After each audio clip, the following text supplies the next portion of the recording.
Halo, jumpa lagi di channel saya. Kali ini saya akan coba menceritakan bagaimana cara menangani kendaraan mobil yang terkena banjir ya teman-teman. Kebetulan kemarin beberapa minggu ke belakang ada mobil saudara saya yang sebenarnya dia tidak terendam banjir, cuman potensial mobil ini mengalami kebocoran sehingga menyebabkan ada ruang air masuk ke dalam bodi mobil ya, ke dalam. Nah, awalnya kita merasakan adanya air seperti saat mobil itu dibawa, semacam ada air di dalam mobil gitu, semacam ada air, genangan air.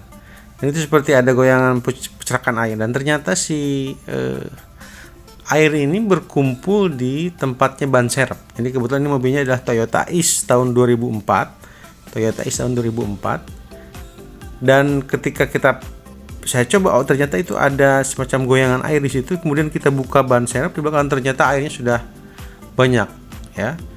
Dan ternyata karena ada genangan itulah airnya itu menyebar sampai ke depan. Sehingga semua karpet dasar peredam itu kena air sampai ke depan ya, sampai ke ujung dashboard depan. Nah, waktu itu kami mencoba untuk mencari bengkel yang spesialis untuk banjir, cuman mereka mengasih harganya cukup tinggi ya. Ada yang menawarkan 1,5 juta, ada yang 2 juta, dan karena menurut kami itu terlalu mahal, maka kami memutuskan untuk membongkar sendiri mobil ini ya. Jadi kami berempat waktu itu menyiapkan alat-alat, membongkar dengan terlebih dahulu kita membaca semacam manual book ya, membaca manual book Toyota Ace yang memang bisa kita cari di internet ya. Dan secara garis besar proses pembukaan jok, kemudian pembukaan beberapa bukan owner deal ya, beberapa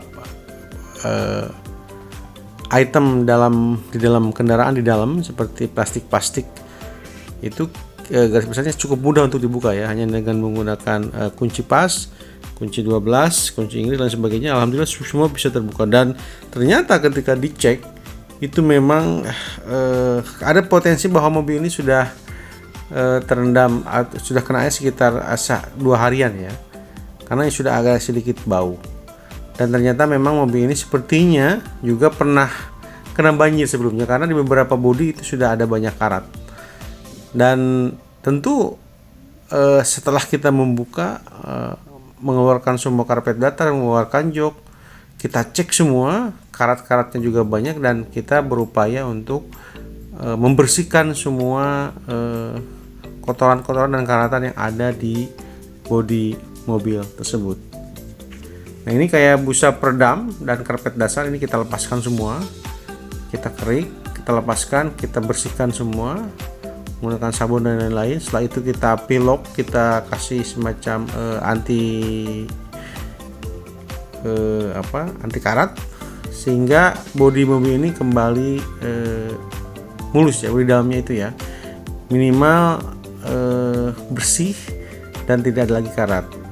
Nah, selain itu kami juga berupaya untuk mencari penyebab sumber air ini di mana, dan ternyata setelah kami mencoba mengguyur dengan air hujan, kemudian mengguyur juga dengan air kran gitu ya, dan kita menemukan kesimpulan bahwa air tersebut masuk dari lubang lampu rem belakang ya. Jadi mungkin karena dia sudah cukup lama, mobil ini sudah lama, sehingga lampu rem belakangnya itu plastiknya tidak presisi, sehingga menyebabkan air masuk dari situ. Nah, itu timbul. Selain itu memang di atap bodi mobil karat-karatnya sudah cukup regas, sehingga mungkin menyebabkan pada saat hujan itu air itu langsung masuk ke dalam bodi mobil, khususnya di ban serep ya.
Nah teman-teman, proses pengerjaan pengeringan dan lain-lain itu kita membutuhkan waktu sekitar 1 hari sebelum kita pun nanti mengeringkan pada saat panas banget.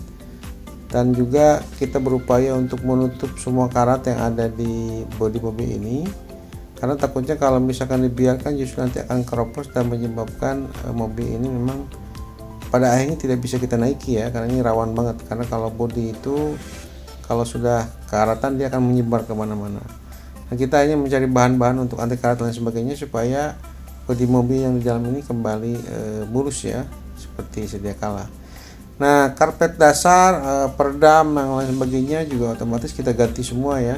Kita mencari peredam di beberapa toko, kemudian juga mencari karpet dasar yang bagus sehingga mobil ini minimal kembali layak untuk dinaiki ya. Selain itu kita pun menutup sumber masuknya air. Kita cari semacam karet-karet khusus, mengganti karet-karet juga agar air-air itu tidak kembali masuk ke dalam mobil ya. Nah, ini proses pembersihan ya. Proses pembersihannya memang membutuhkan ketelitian, juga kesabaran. Apalagi kita kan memang bukan ahli di bidang ini, tetapi daripada kita membayar mahal ke bengkel, dengan kita membuka sendiri, membersihkan sendiri itu jadi lebih puas ya. Minimal kita menjadi paham benar bahwa beginilah cara proses membersihkan mobil saat terkena banjir ya.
Nah, yang paling utama juga teman-teman, saat teman-teman membuka semua karpet dasar dan beberapa warna di dalam bodi mobil di dalam, pastikan juga bahwa kita harus menyimpan semua baut-baut dan lain-lainnya itu di tempat yang khusus sehingga pada saat kita memasang kembali minimal kita tidak lupa ya. Karena memang kita bukan bengkel ya, secara otomatis harus ada orang yang memang telaten untuk mengumpulkan barang-barang di satu tempat, baut-baut juga, sehingga pada saat pemasangan nanti kita tidak kesulitan untuk memasang kembali owner dan baut-baut tersebut.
Nah, seperti yang saya sampaikan tadi di awal, bahwa pastikan sebelum teman-teman membuka semua owner deal yang ada di dalam bodi mobil, pastikan teman-teman juga membaca manual book dari mobil kita. Minimal kalau teman-teman bisa download di internet untuk memastikan bagaimana cara membuka baut dan sebagainya, sehingga bukan hanya bisa membukanya, tapi kita pun bisa lagi untuk memasangnya ya. Saya kira itu ya review saya mengenai bagaimana cara menangani mobil saat terkena banjir, meskipun ini banjir lokal. Semoga video ini bermanfaat. Thank you for watching. Have a nice weekend. Bye bye. Assalamualaikum.